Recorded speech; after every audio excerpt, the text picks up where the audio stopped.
rise and shine. Let's get ready to take on the day. Activated Mornings on WEFM 99.9 is on now.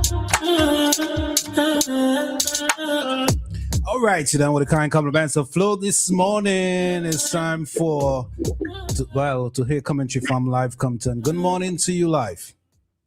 Morning everyone. Morning. Morning. Morning. Rajiv? Yeah, morning. Okay, morning everybody. How are you? How did this season treat you guys? Well, for me, boy, the season was quiet. I eat a lot. I gotta go to the gym and get out some of the weight. That's mostly everybody. Mm-hmm. Opposition leader, Dr. Afghanistan have said before the season began. Remember, it's not about me and alcohol. But like they listen, man. What about you? How the season treat you? I know you went to some of those all-inclusive party. Now I know that is your style. Why you always letting me out? Yeah, I took it. Our friends here from overseas who like to go to those. So I took in some of them with them. If they're not there, I wouldn't go. Basically. Mm-hmm. So yeah, I took to some. It's good. It'll be good vibes, It's just, they actually bring a lot of people to the country, Like Mm-hmm. we seem to have developed this culture now where during the Easter time. Well, it used to be Easter a lot, but I wouldn't say it's much Easter now. But during Carnival, for sure, Christmas, during Independence, and during Christmas, we have a lot of these all-inclusive events that a lot of people actually come to the country to go to. The kind of tourism kind of thing now, because we saw even recently that over good luck, General Goodluck, who does the brunch and sofa thing all over the world. We saw him being recognized by the farm administration for investing in the parties in different countries and flying the flag up to invasion. So we have that going on, Because, a lot of people usually just come. I know a specific person who would fly in for like 2 days just to go to one of these parties and fly back or go back to his job. I have another friend who came from New York for 3 days to attend one. So it's something that we're becoming known for the whole party vibes, which is kind of strange because we don't really have all that kind of active nightlife throughout the other times. We actually look down upon it in relation to nightlife and tourism, but during these times, we have the we have that going on and a lot of people coming for it. So we have like a seasonal nightlife. Yeah, seasonal nightlife. Yeah, that's one. That's a good way to put it. But that's not even what Go ahead. No, I was telling Rajiv off air that I went to job someone at they had an event I think is Saturday. Yeah, I think it's Saturday out at Coconut Grove, right? And parking was available at the Calico playing field. And they had shuttle bus to take you from Calico playing field to the event, which is Coconut Grove. I think that was good. That was good. Just to avoid the Yeah, because some days is a kind of residential area that people usually go and block up with their business, right? Mm-hmm. But as Raji said, it's seasonal nightlife, right? And it's good because it brings in income. It stimulates the economy. Where the more like the clothing stores, the lash tech, the nail tech, the barbers, that kind of thing. It's good. It's good that we have that going on. And it shows that these things show like we have potential, because all these events are done by private promoters without the input of government, and the tickets attract VAT and all of that. Mm-hmm. So it stimulates the economy, and these things is when you look at it, people just say, boy, where Vinci just find money from? Yeah, I was not going to ask you that. How much it costs someone, to go to one of those events? Well, some of these parties are $300 and up. Mm-hmm. I have seen some of these parties start as much as $400 per ticket, and they're sold out. Yeah. There are also tickets that are sold online, and to buy the ticket online, sometimes it costs more than to get the physical ticket in at the outlet. Yep. Because the ticket master charge a fee, and sometimes you go online looking for these tickets and you see they're sold out, and then you're looking for tickets and then you can't find them physically either, sold out also, and they have more at the door prices, and people just seem to always have the money to go to these events and get them sold out. It's very interesting. Some of them are all inclusive. Some are not. Some are drinks inclusive. But what I noticed over the year is that, and I always tell people, this is a negative part. I think that the rise in the cost are good. Some promoters, I think, actually overdo it. That's a next aspect, because, for instance, when these parties are now started off, it used to be a situation where you pay $250, $300, and you get the food free and you get the drinks free. You don't have to worry about anything. Mm-hmm. What that has now evolved into is that you pay the same money, but sometimes you only get the drinks and you only get the food free. So you have to purchase whichever one it is. So there's no case that you get both free? A lot of them not doing that anymore, to be honest. A lot of them doing, now you get drinks free or you get food free, not both. But I think there was one yesterday, I think it's called Veil. I think that one is still food and drinks inclusive, but the tickets are very pricey, over $300. But as I said, they're always sold out. And you would see broadcast come out, event is totally sold out.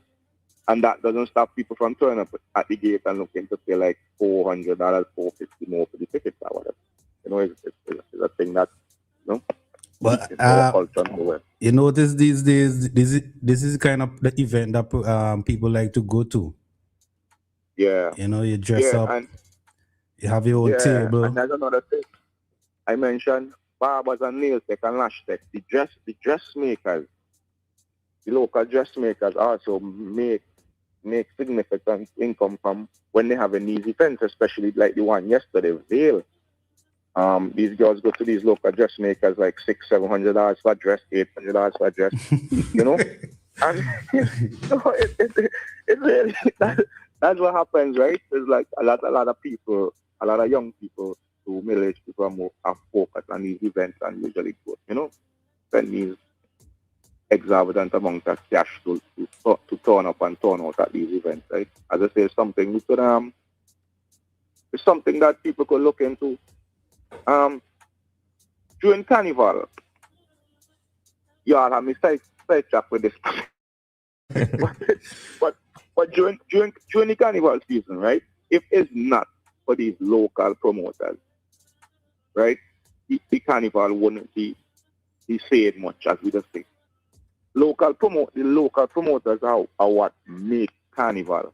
And there was a year when people, probably members of the Carnival Development Corporation, that year started attacking local promoters, saying that they take away from the Carnival events. People don't want to go to the Carnival events because of the local shows, and they started attacking them.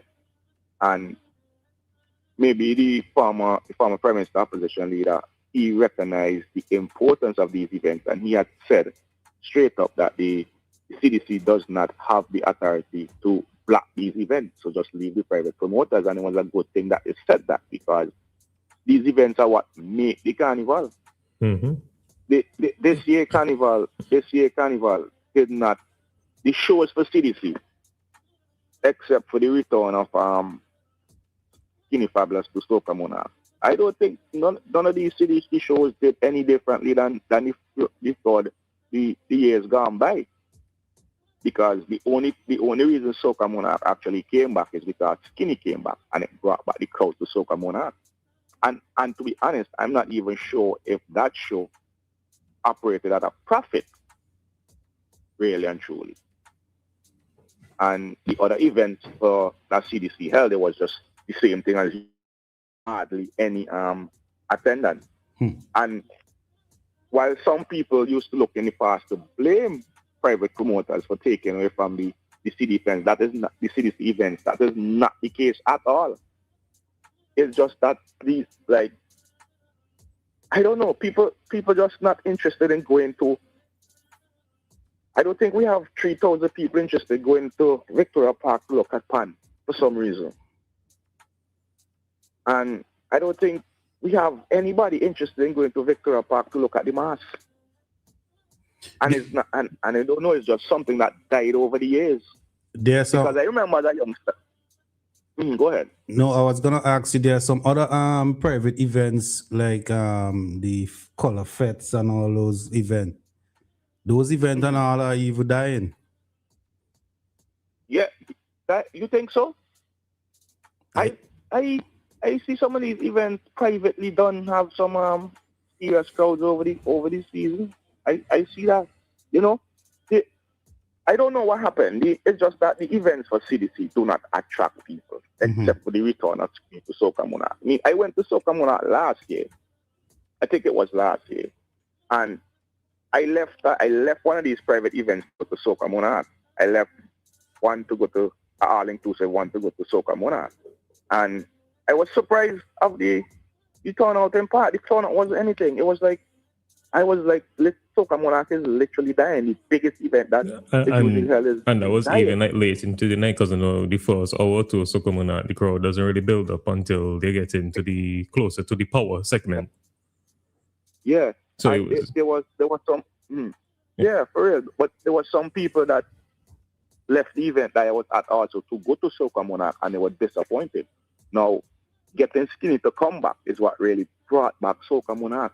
And so then if he doesn't come next year, if he doesn't come individually or in collaboration with Fireman again next year, I think that the crowd is going to go back down again. So I don't think there's anything that anybody can do to really have these CDC events come up. So that's why you have to support the private promoters and allow them, enable them to do their thing. Because as I said, there are many, many people who fly into St. Vincent during Carnival only because of these private events. Well, maybe you have to support them.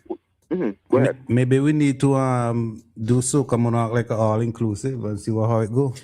You know, because that's what crossed my mind too. I wonder if there's a bit of modernity that's needed within the CDC events then to make it more on social media.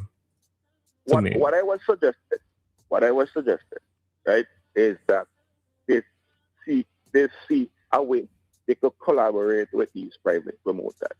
So, but okay, Guanchan Soca and Panorama. You understand what I mean? But then maybe people put Panorama before the brunch and Soca start, but then maybe people from the Panorama when it's finished. You know what I mean? So, people will wait until brunch and Soca ready to start to go into park. Yeah, because the events, people just not interested in events. Maybe you take Panorama to Heritage Square, make it free. You offer DJ music in between, you make it free. Maybe you take it somewhere central and make it free and just have people coming here, because these events is very, very hard to attract people to. And a lot of the initiatives that were done during Carnival, they know work to promote, they know work to bring out people. They brought back street bars. There was nobody at these street bars. You were drive through town and there was nobody at the street bars. Basically, it was like, you know. But as I said, the private events is what drives Carnival. That's why people come, because they know for sure every single night they have a choice between at least 2 events to go to that they're going to enjoy the fun, top DJs, drinks or whatever. So I don't know, it's something that we seriously need to look into. I don't think that without the private events, Carnival was any different in relation to the CDC events that were held during when they compare it to the 2 years, 3 years ago to this year. I don't think it was any different. But as I said, what has evolved is the private events and the way people promote them. You can remember during Berry was 2024, right? Mm-hmm. Berry struck in 2024 during the carnival. People had already invested in putting out these events. And there's a lot of money some of these people invest, right, in relation to DJ music, in relation to the decoration of the venue itself. Foreign DJs usually are paid up front before they come, airline tickets, hotel accommodation. These promoters put in a lot of money, right? And when Berry struck and destroyed the Southern Grenadines and other parts of the Caribbean, people were calling on Carnival to stop. But we understand the situation where people are suffering and it was that, but why stop it? Because you're taking one thing, you are just adding more misery to what was going on, because you're gonna basically kill a promoter's investment who probably needs the investment to recoup the investment and the profit from this event to make sure that they have another event later down in the year or the next year. So to say like, okay, they will struck in Southern Grenadines mashup, we're able to have carnival on the mainland, we stop carnival because of this. That wasn't feasible. That wasn't sensible. And people started calling boycott this and boycott that. It didn't make any sense. What you was gonna tell masqueraders who already spent $2,000, $3,000, $4,000, up to $5,000 per costume. Some of these costumes with the add-ons come up to that sometimes. What you was gonna tell a masquerader who spent that? Why you was gonna tell the person, the people, the numerous people who had already had all this food prepared? What was gonna tell them? Why is it gonna tell the people who invested $10,000 in buying drinks that they can recoup the investment because you cancel carnival? You know, so it was a situation where, you know, being sensible, the government decided to listen. This thing still has to go on because it wasn't one already damaged. Southern Grenadines is always damaged, so you're gonna damage the economy on the mainland.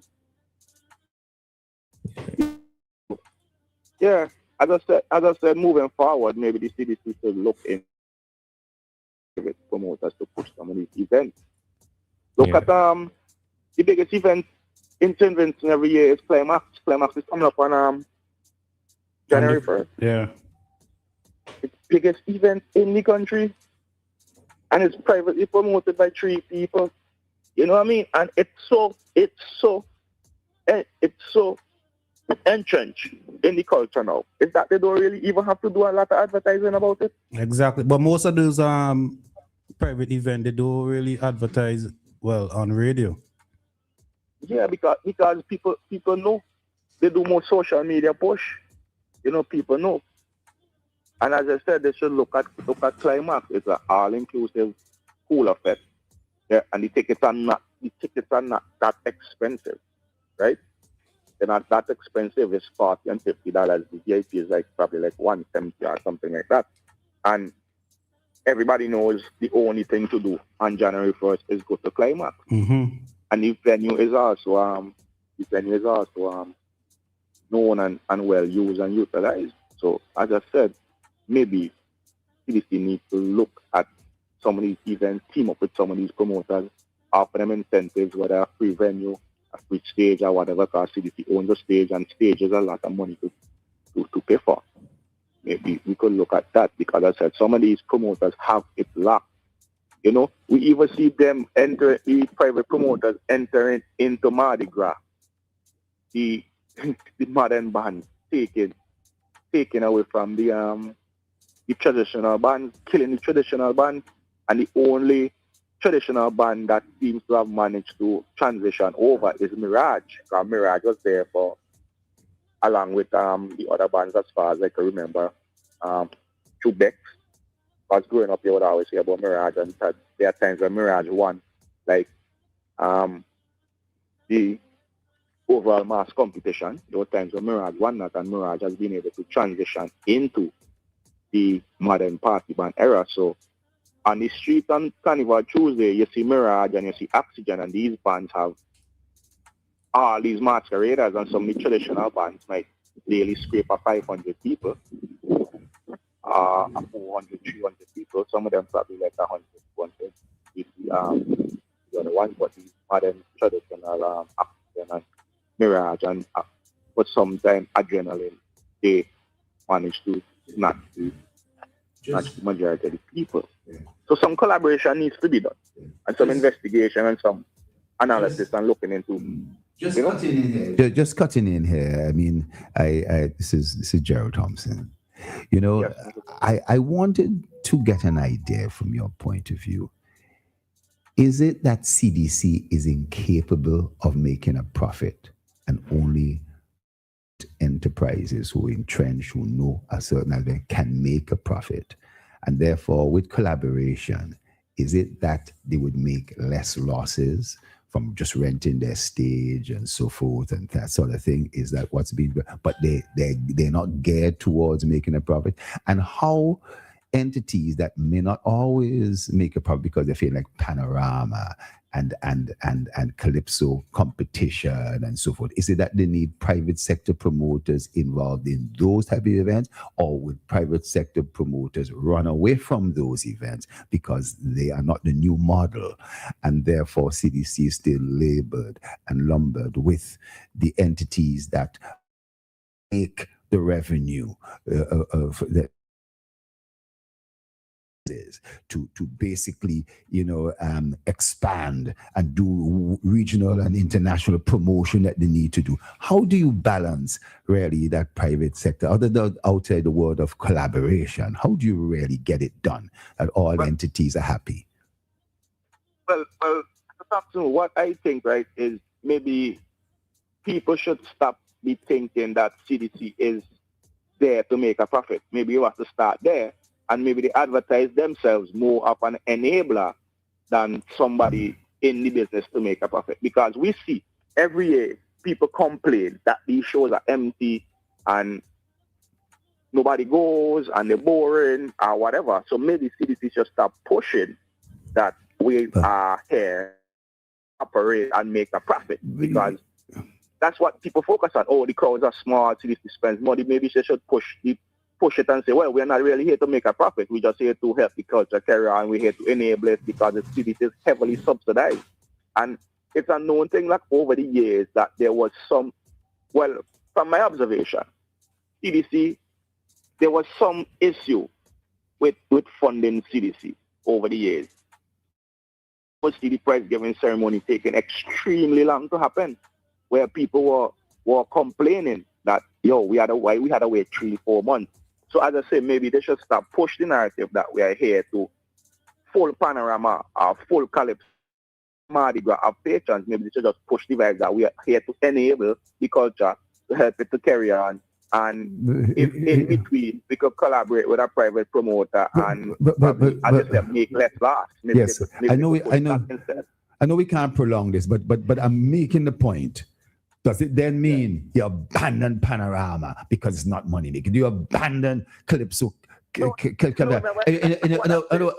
do you think the private promoter can make money from that? I'm sorry, at the expense of CDC. You know what I mean? Do you think they can?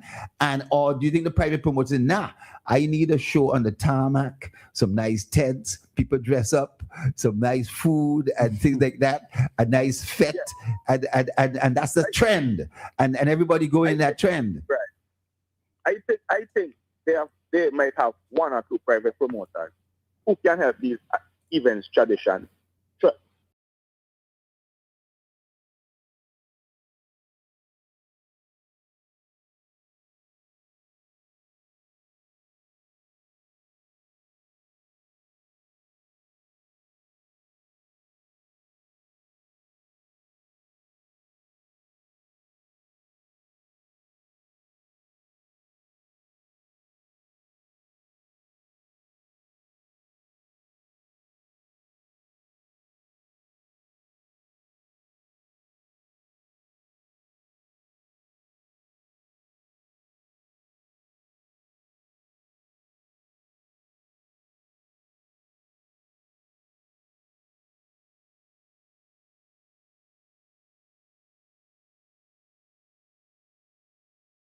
That we are enabler of the culture charged with carrying on the culture and not here to make a profit. So at the end of the day, you will hear people cussing CDC and say, well, that show the boss and such entity had to fund it and it ain't making no sense.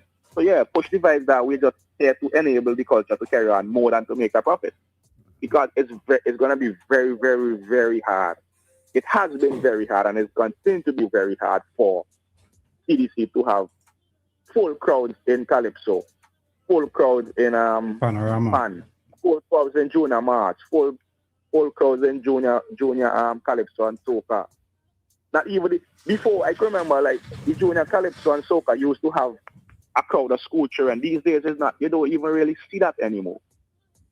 And I don't know what killed Mardi Gras crowd in Park on a Carnival Tuesday, because I remember as a little boy, my grandmother used to take me to Mardi Gras Tuesday in Park, and it used to be filled with people. Tons and tons of people filled. She used to take a basket. It was like a picnic. She used to take a basket with food, and we would sit in the stands, and she would pull food from a basket, and I would sit there with her and watch the mass or whatever. And that has just died. In her mind, she had it as a cooler pet even before the cooler pet was and I'm talking about over 30 something years ago. You know what I mean? Mm-hmm. Yeah. I'm talking when I was like 10, 11, 12. And even younger than that. So I don't know what is it that killed that Carnival Tuesday people in Park vibe. I don't know. So if it's dead, maybe it could be revived, maybe it can't, but something like the all-inclusive, man, the all-inclusive. No, because these all-inclusive can't stop people from going to those events. Because on Carnival Tuesday there is no events, all-inclusive events on Carnival Tuesday. Yeah? That I know of. No, it's just mass. It's just people just do mass and go home. There used to be one on Juve morning. Mm-hmm. And people would say, oh, that will kill the Juve. But that started after the Juve was finished, and people would normally go to the Juve still and then end up and go to the event, go home and bathe and go to the event. So I don't know what is the problem, to be honest. But with the kind of events I see being put on by private promoters, maybe if they get together, they could brainstorm some of the issues and come about a way to bring crowd back to these events. That's all I'm saying. Not that CDC is doing a bad job or CDC is problematic. It's just how things go. It's just a sign of the times. So that's why I'm saying maybe they should push themselves more of an enabler of the culture and wanting to carry on the culture, and not an organization that is set about to make a profit, because they only have one profitable show. Mm-hmm. And I also think it was a problem that they moved Miss SVG out of Carnival, because up to now we can't even have Miss SVG. Mm-hmm.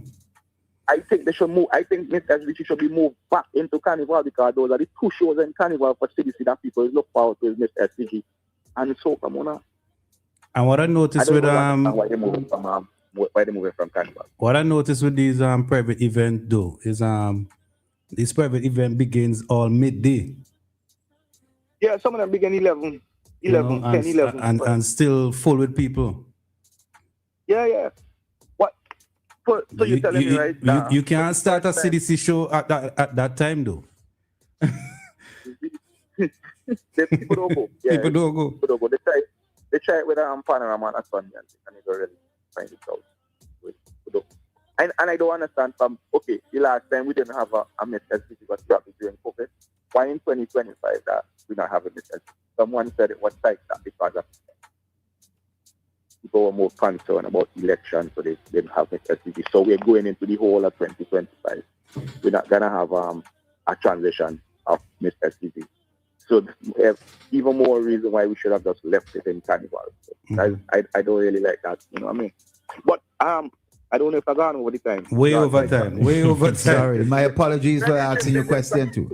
Sorry. Yeah, very interesting discussion, but you're sidetracked with this part. I take talk to you. Yeah. All right, live. Thank you. All right, man. Catch you tomorrow. Okay. All right. Doc is here. Good morning to you, Doc. Good morning. Boy, I tell you something. It's a big change here at WEFM. Normally it was Doc and his angels. But they have male angels, you know. Angel Gabriel, you know. So Angel Maka. You know, you know what I mean? Yeah. You know, so I still with my angels, right? You know what I mean? I'm all right. Doc, you ever went to one of those all-inclusive events? You know something? Mm-hmm. Out at the Mangrove, just in the heart of COVID, we had Flair out at the Mangrove. Mm-hmm. You know, I wasn't part of it. I just rented the space. Mm-hmm. And yes, I've been to a few of them. Matter of fact, even long ago, they used to have a few of these things. And when I was a minister, somebody slipped me a ticket, an invitation to one of them VIP things and so forth. I would go along. And I've always enjoyed, but you know, now it's come. Somebody send you down some pretty shirt in a barrel and a pair of shorts, or you go in one of them boutiques and you see a green, a blue, a kind of a colored thing that you put on, and you're looking cool, you're looking hip. You know, and you go along there and you have a glass in your hand and you're swaying. And your table with bottle of drinks. No, I don't do that. I'm not that, you know, that way inclined. But you know, you drink and my bitter lemon. Nah, Doc, I don't believe okay, then a little bit of lemon plus. Oh, right, yeah. Or a ginger ale plus. Let's go with that. And basically, you sway with the music, and people look good. The ladies are all dressed up. You know, things are fine. It's a nice atmosphere. There's nothing really wrong with it. But if that's the trend, then, and they're all essentially the same, then there may be a little problem with that. I think there's a risk that all of a sudden we'll get fed up of that. You know what I mean? In Trinidad, I've been shocked that you don't have Soca Monarch anymore and all that. What happened? Yeah. You know? They don't want to take a shift away from the competition aspect. And I think they have something in place of it, which is more like they call it like a celebration of soca. But something about the competition brings out something in the performers that you just don't see in a more casual performance. Yeah. People put it the best. I suppose people, all the theatrical stuff and smoke and people flying in and so forth. You know, the whole thing you're trying to one up the other performers. One up the other. There's nothing wrong with that. Nothing wrong with that. I think healthy competition. In Europe, the Eurovision Song Contests and other contests. You know, I don't know, but I don't know what really worked with so many things taking place and a certain amount of money in circulation. How does each event get supported? Is it the same people who are going along to these events every single day, every single night, and spending a fair amount of money for tickets and for drinks and for this, or even though it's all inclusive, you know what I mean? But there's definitely people that would, like a group of people that go to each event, but I don't know what percentage of patrons are that sort of customer. Yes, I mean, life, I'm going to say, life also said something, and I'm going to get myself in trouble. I grew up with, around carnival time, persons who are more Christian-oriented going to the beach. They're not going to partake in carnival. Carnival was bad. Carnival is winding up. Carnival is lust. Carnival is all these sort of things. And is given a bad note, just like effect. So to some extent, when he mentioned after Hurricane Beryl, people's call for, so I got an impression there was persons who might have said, look, we do need prayers instead. We need, and there's nothing wrong with that either. But I think in healing of societies and so, you really do need to allow those pistons, those vents for people to get that stress out and so forth. But it's how that's done. And I think allowing carnival was a good thing. All right, we're gonna wrap this segment. When we come back, we're gonna hear from Doc with his commentary. Remember, this is WEFM Activated Morning. Stick around. Is a fact of life. Even though death is a fact of life, that doesn't make it any easier.